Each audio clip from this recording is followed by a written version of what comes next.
Muchísimas gracias por sumarse a esta reunión en la cual vamos a hacer una forma distinta de hacer política. Hay un dicho, un proverbio chino que señala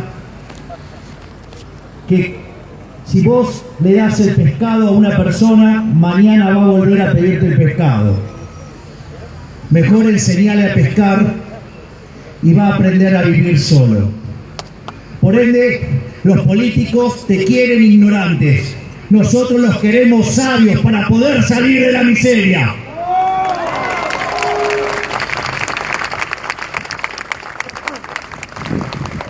Hoy, como va a ser la primera de esta serie de elecciones, que van a ser 6, hoy vamos a ver algunas cuestiones de economía básica. Tengo el temario acá. Digo, obvio, porque digamos, como ser un señor grande, si no me olvido. Entonces, y cuando terminemos, lo que vamos a hacer es sortear un ejemplar de la economía en una lección. Obviamente traje la versión que tiene el prólogo mío. Bueno, entonces, si ustedes se fijan en las distintas ponencias que yo voy haciendo, es un libro que suelo citar recurrentemente, La economía en una lección. Primero les voy a contar algo que está en el prólogo, que es mi historia con el libro. Yo básicamente en mi casa tengo 1500 libros físicos, mainstream, y tengo cerca de 5000 libros digitales.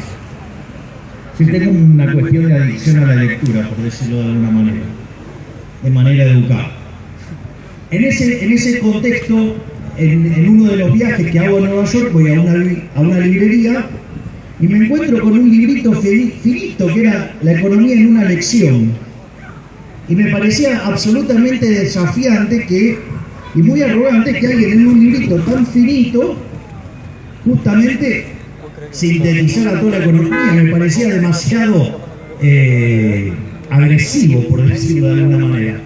Y en ese contexto, lo que hice fue y me compré el libro. ¿Y qué era lo interesante? Que leía el libro con todas las ganas de destrozarlo todo y el libro era maravilloso. Y la verdad es que después hasta tuve, digamos, el privilegio de prologarlo.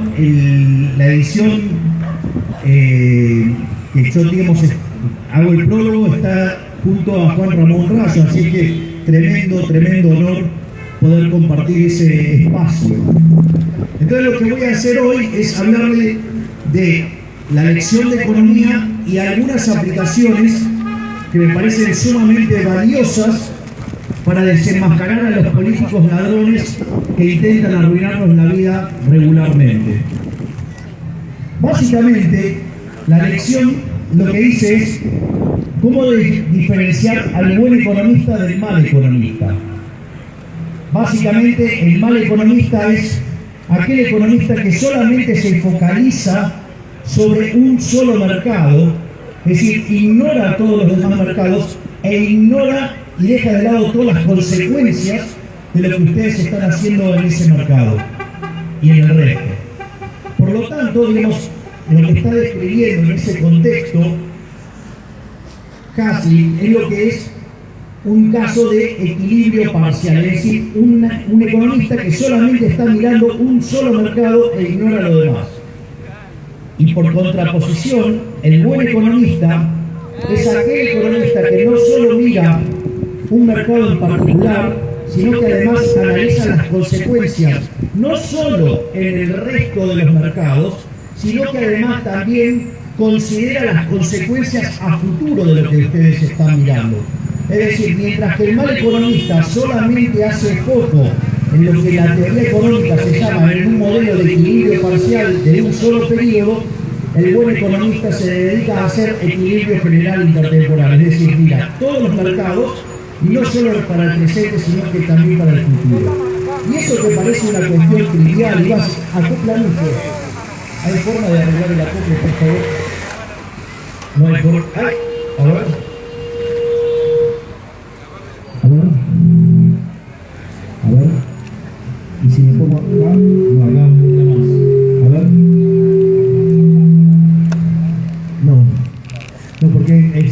poco complicado con tanto acople de estar hablando. A ver qué se puede hacer. A ver, porque si no con el acople es tremendo.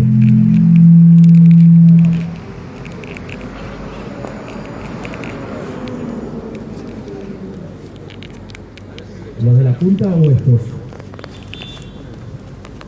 Ahora vamos a ir a un caso típico, ¿sí?, de lo que es una aplicación de este análisis. Es lo que se conoce como el principio de las ventanas rotas, o que, digamos, en el libro de Huffman se llaman los beneficios de la destrucción. Hay uno que sigue acoplando. Digo, apaguemos uno, porque con el acople no se puede. Desconectemos uno, por favor, les pido.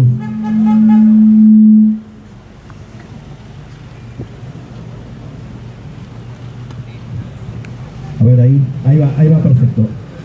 Ahí está perfecto, buenísimo. Bueno, entonces, básicamente, lo que se plantea en ese capítulo, que son los beneficios de la destrucción, es lo que se llama también la falacia de la ventana rota. Básicamente cuenta la historia de un chico que está frente a un local, a un negocio, y tira un piedrazo, ¿sí?, contra el ventanal de un negocio.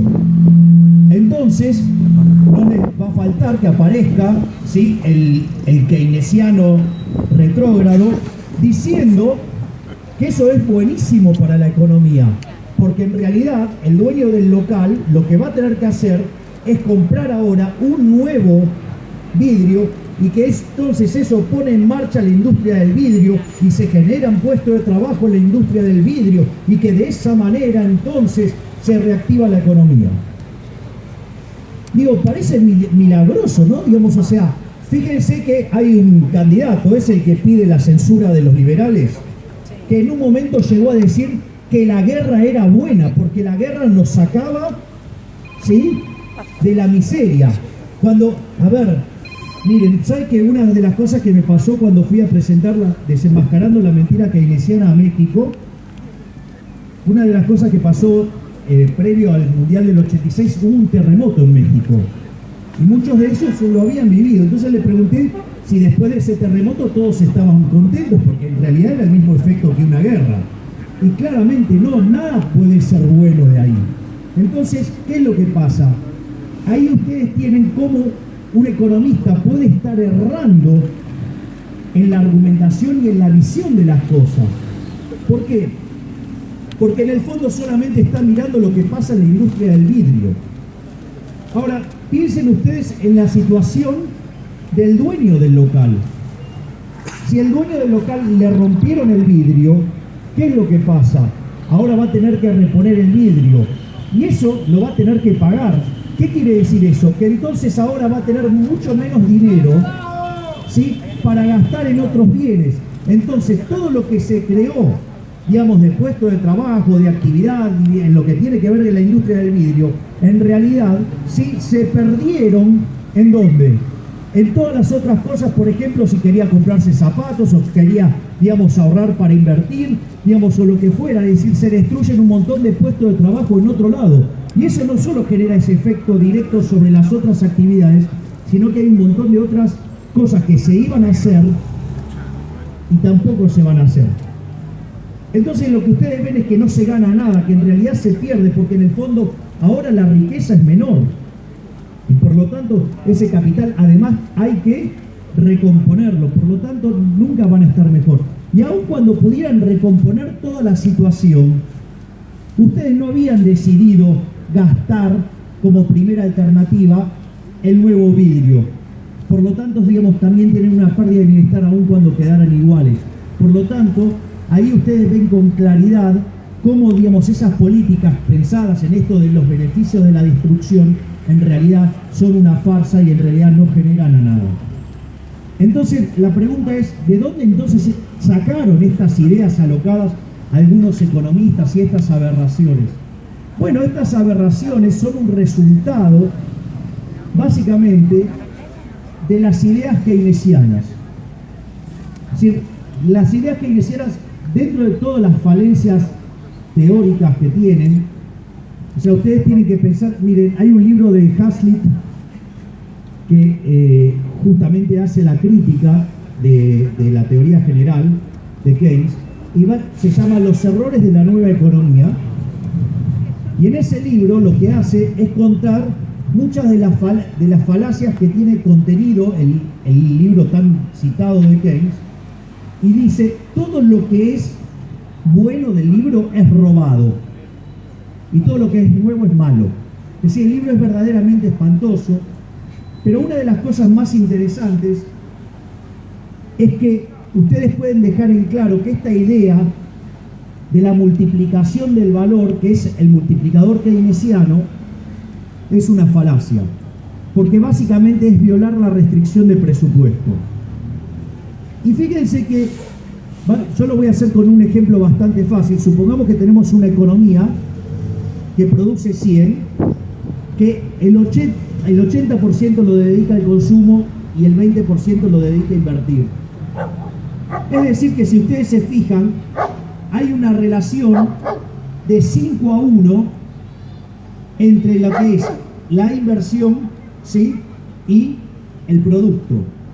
¿Sí o no? ¿Me siguen hasta ahí? Sí, sí. O sea, si yo tengo 100 de producto, 80 de consumo, 20 de inversión, hay una relación 5-1 que es el multiplicador. Entonces, ¿qué dicen los keynesianos? Bueno, si ustedes ahora la inversión de 20 la llevan a 40, entonces ahora el producto va a ser 200.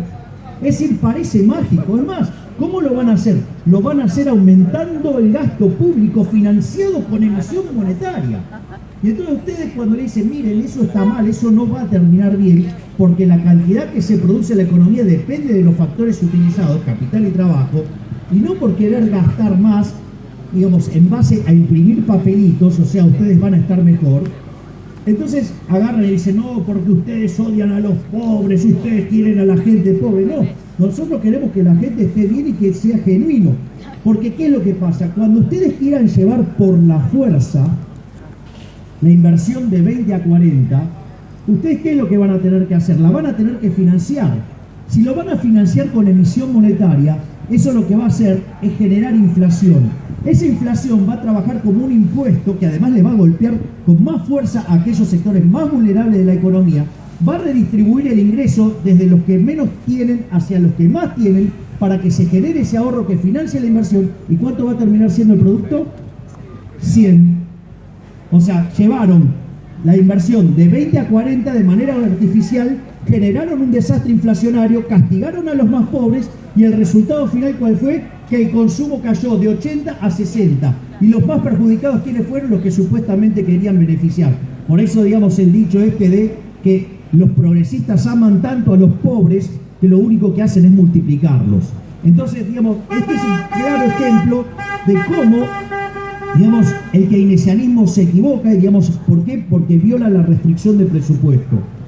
En función de esto, ahora podemos destruir otra de las falacias, que es el tema de salimos con obra pública. Vamos a salir de esto con obra pública, con un programa de obra pública. Y esto no es monopolio de este gobierno, ¿eh? El gobierno anterior también dijo que quería hacer el plan de obras públicas más grande de la historia. Entonces la pregunta simple es, ok, ustedes van a hacer la obra pública, supuestamente la obra pública va a generar producción y puestos de trabajo y eso va a aumentar el producto, entonces vamos a consumir más. ¿Sí? La historia keynesiana. Como se imaginarán, esa historia está mal. ¿Por qué está mal? Porque si ustedes quieren hacer obra pública, ¿cuál es el tema? A esa obra pública hay que financiarla. Entonces hay tres formas de financiar la obra pública. Una es con impuestos. Ahora, si yo cobro impuestos, lo que está gastando el gobierno en la obra pública quiere decir que me lo está sacando del bolsillo a mí, se lo está sacando el sector privado. Y al sacárselo del sector privado, ¿qué hace? Consume menos de otras cosas. Por lo tanto, lo que se crea en la obra pública se destruye en el sector privado. Por lo tanto, no hay efecto positivo. Es más, recuerden que ustedes seguramente no van a querer pagar voluntariamente los impuestos. O sea, ¿por qué? Porque vienen de coacción los impuestos y por lo tanto, digamos, se los sacan a la fuerza, es decir, lo pagan porque no les queda otra. En ese contexto, ustedes van a tener una pérdida de bienestar. ¿Por qué? Porque ustedes querían gastar el dinero en otra cosa y el gobierno lo está gastando en lo que al gobierno se le da la gana. Y eso, digamos, recuerden que además están las 4 formas de gastar. De Friedman. Friedman, que decía, ustedes pueden gastar el dinero propio o el dinero ajeno y lo pueden gastar en ustedes o en otros. Entonces, ¿cuál es la mejor manera de gastar? Es el dinero propio en uno mismo. ¿Por qué? Porque uno sabe bien lo que quiere y también sabe lo que le costó ganarlo. Ahora, por ejemplo, ustedes podrían gastar el dinero de ustedes en otros. ¿Sí? ¿Eso cómo es? Es cuando hacen un regalo. ¿Qué hacen? Tratan de minimizar el costo. ¿Qué quiere decir esto? Y tratan de quedar bien con lo menos posible. Salvo que estén esperando alguna contraprestación futura. Lo otro que pueden hacer es gastar el dinero, ¿sí?, de otros en ustedes. Y ese es el derroche.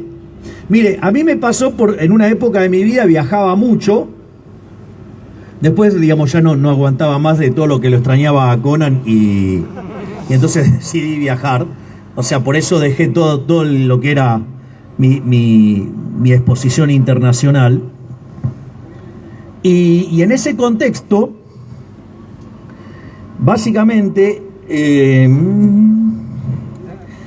me encontraba con mucha gente en los aeropuertos. Entonces, un día me encuentro con una persona y entonces él me explicaba todo, por qué, digamos, él no es que viajaba en business, viajaba en primera. Entonces me daba toda la argumentación de por qué que había que viajar en primera, que esto, que el otro. Muy interesante porque me lo encuentro unos meses después en el mismo aeropuerto. Entonces, claro, cuando llegaba a la cola digo, ¿qué haces acá? Ah, no, vengo con mi familia. Ahí sí iba al gallinero. Es decir, cuando era la guita de la empresa derrochaba todo. Cuando era la de él, digamos, iba al gallinero. O sea, es más, he visto, digamos, en esas reuniones que cuando iban a comer, digamos, y garpaba la tarjeta corporativa, todos miraban el lado izquierdo del menú. Ahora cuando iban con la propia, miraban bien el lado derecho del menú. Es decir, que cuando uno gasta el dinero de otros, se produce el despilfarro. ¿Y cuál es entonces la peor forma de gastar? La peor forma de gastar es el dinero de otros en otros. Sí, eso que supuestamente llaman estado del bienestar y que en realidad debería llamarse estado del malestar. Porque no hay nada más irresponsable que alguien gaste el dinero de otros en cosas que tampoco le interesa, que es lo de otros. Por lo tanto, nada además de lo que pueda hacer el gobierno puede salir bien. Y no solo eso, sino que además está el tema de las filtraciones. Digo, tema no menor en Argentina. Recuerden que el estudio de ineficiencia técnica del gasto público en Argentina, en el mundo, mostró que América Latina es la peor región del mundo con 4,4% del PBI de ineficiencia técnica. Argentina tiene 7,2%. O sea, es el peor país del mundo. Y no solo eso, sino que tiene 5% del PBI. ¿En qué concepto? Filtraciones. Choreo. Por lo tanto, o sea, nada bueno de ahí puede salir. Es decir, es una utopía, digamos, creer que el Estado puede funcionar. El Estado funciona siempre mal. Ahora, no solamente, digamos, tenemos ese problema. ¿Cuál es la otra forma, por ejemplo, de financiar, ¿sí?, el aumento de la obra pública, el gasto público? Podríamos hacerlo ¿con qué? Con emisión monetaria. Obviamente, ahora nuevamente, al meter la emisión monetaria, aumentar la oferta de pesos sin una contraparte de demanda, ¿qué es lo que va a hacer? Va a generar una pérdida de poder adquisitivo del dinero. Es decir, todos los precios expresados en unidades monetarias van a subir. ¿Y eso cuál es el problema? Que es el impuesto inflacionario, sí, es un impuesto altamente regresivo y que pega entre 25 y 30 veces más fuerte sobre los más pobres. Por lo tanto, además es un impuesto que verdaderamente es regresivo, es una cagada. Pero no solo eso, sino que además, y este es un punto que es importante tener en cuenta, que cuando empieza a haber inflación, la inflación es al sistema de precios lo que es el ruido a una comunicación. Entonces ustedes pueden estar hablando con una persona por teléfono y si hay ruido, no es que no lo entienden porque es tonto el otro, no lo entienden porque hay ruido en el medio. Bueno, lo que hace la inflación es distorsionar el funcionamiento del sistema de precios. O sea, ustedes tienen que comprender que el sistema de precios es un mecanismo de transmisión de información que genera coordinación y ajuste. Es decir, ustedes, por ejemplo, yo hago una transacción con Victoria, eso determina un precio. Ese precio, algunos van a decidir ser compradores y otros vendedores, es decir, hay una coordinación. Y si la demanda supera la oferta, subirá el precio o viceversa. Es decir, entonces cuando ustedes meten la inflación, ¿qué hacen? Meten ruido y todo ese proceso de coordinación y ajuste empieza a funcionar peor. Y por ende, ¿cuál es el resultado? Que la economía empieza a asignar más los recursos y empieza a andar para el carajo. En términos fácticos, ¿cuánto cuesta eso? Cada vez que la inflación supera el 20%, perdemos 1,58 de crecimiento. Eso puesto en la historia argentina desde que tenemos Banco Central en 1935, implicaría que si lo corrigiéramos, tendríamos un PBI per cápita similar al de Estados Unidos. Que vengan ahora los hijos de remil puta que me dicen que es un delirio cerrar el Banco Central.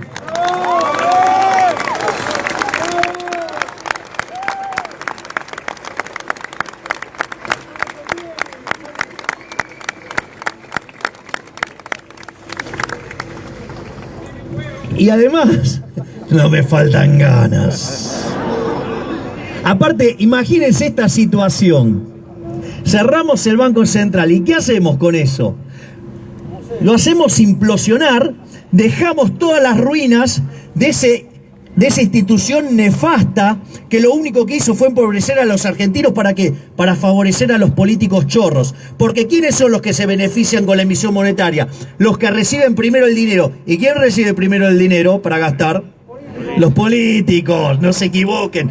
Nuestros enemigos son los políticos. Y aquellos que están en contra de cerrar el Banco Central son aquellos que están a favor de que los políticos lo roben. Por eso la discusión es moral. Por eso, cuando hablamos de Banco Central, la pregunta es, ¿alguien acá está a favor del robo? ¡No! ¿Alguien acá está a favor de la corrupción de los políticos? ¡No! ¿Alguien está de acuerdo que los políticos hijos de puta nos roben 5 puntos del PBI con el impuesto inflacionario? ¡No! Escuchen, políticos de mierda, no queremos que nos roben con el impuesto inflacionario.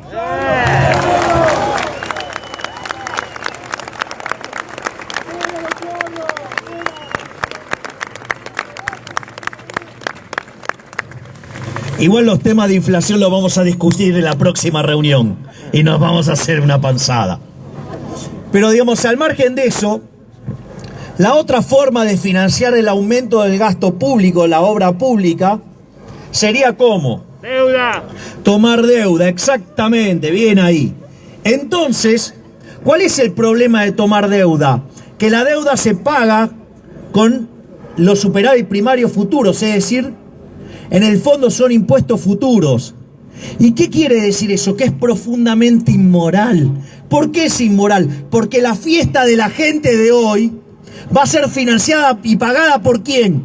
Por nuestros hijos, por gente que quizás todavía no nació, por gente que todavía no votó. Es fuertemente inmoral. Es decir, la deuda sobre todas las cosas es inmoral. ¿Por qué? Porque la paga gente que no vota y ni siquiera nació. Por lo tanto, es una estafa sobre las generaciones futuras. Por lo tanto, la deuda tampoco es una solución.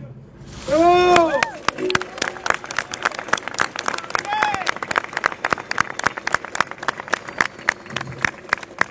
Y para cerrar esta sección vinculada a la obra pública, después aparecen cosas muy interesantes respecto a la obra pública. Porque supongamos que tenemos una comunidad aquí y otra de este lado del río. Y obviamente descubrimos que del otro lado del río hay gente que produce cosas mejor relativamente que lo que producimos nosotros.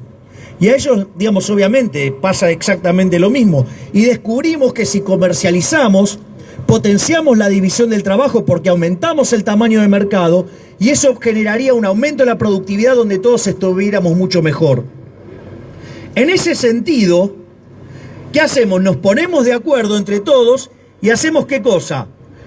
hacemos una colecta ¿para qué? Para generar un puente. Es interesante, ¿por qué? Porque ese puente nos va a permitir comercializar más y nos va a permitir mejorar el nivel de vida.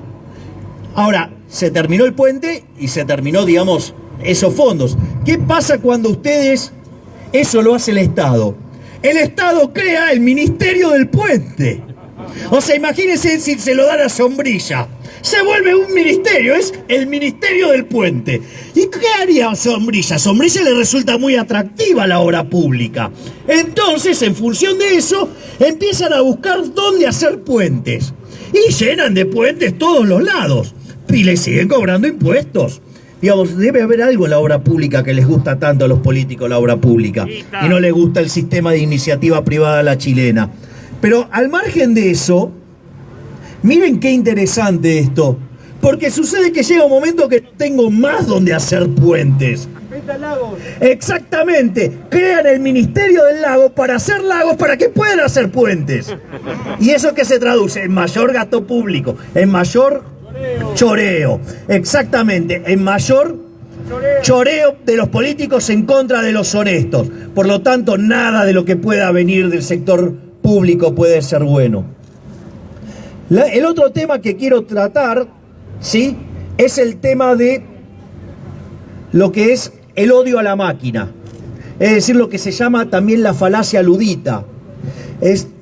La historia cuenta que Lud, que era un productor, ¿sí?, que tenía un telar, llega la situación de que aparece el telar mecánico. ¿Y qué pasa? Todos los que, digamos, lo hacían a mano van a la quiebra. Entonces dicen que fueron y rompieron, digamos, la máquina. ¿Y esto por qué se llama la falacia ludita? Porque en general, ustedes qué van a ver, digamos, por ejemplo, que el surderío, ¿sí?, odia la tecnología. ¿Por qué odia la tecnología? Básicamente porque no pueden aplicar su inmunda teoría del valor trabajo, ¿sí? Porque, ¿qué es lo que sucede? Ellos no pueden, como ellos consideran que el valor de las cosas tiene que ver con la cantidad de trabajo que incorporan, y como la tecnología lo que hace es ahorrar trabajo, por lo tanto, exactamente, se le cae la teoría del valor y no la pueden aplicar. De hecho, fíjense qué interesante, ¿no?, lo de la teoría de la explotación, porque si fuera verdad, digamos, la teoría de la explotación, los empresarios no invertirían en tecnología. ¿Por qué no invertirían? Porque básicamente, como estarían ahorrando trabajo, explotarían menos.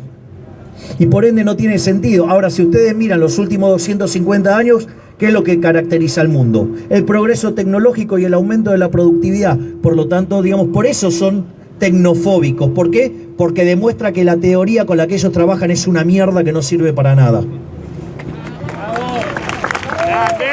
¡Viva la robótica!